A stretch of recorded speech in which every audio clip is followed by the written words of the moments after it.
ভাই কথাই কথাই বলে না, মেয়েরা আমাদের জান্নাতে গেলেও শান্তিতে থাকতে দেবে না। এই ভিডিওটা তার জলজ্যান্ত উদাহরণ।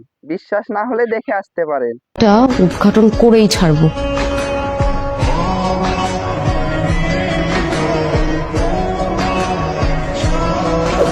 মা, আপনার ছেলে তো এখনো ভালো হয় নাই। কেন? ওর কি নজর এখনো ভালো হয়নি? না মা, এখনো ও নজর দিয়ে রাখছে। আবার কার দিকে নজর দিল এখন? এতদিন তো ও শুধু দুনিয়ার মেয়েদের দিকে নজর দিত, এখন তো এক ধাপ উপরে উঠে গেছে। কোথায়? এখনো দুনিয়ার নারীদের ছেড়ে জান্নাতের হুরদের দিকে নজর দিছে আম্মা। জান্নাতের হুর? হ্যাঁ মা, ওই যে আল্লাহ তাআলা বলছে না, যেসব পুরুষ মানুষ জান্নাতে যাবে তারা একটা না দুইটা না 70টা হুর পাবে। এই জন্য তো দিন না 24 ঘন্টা নামাজ পড়ে। আরে আমার কপাল।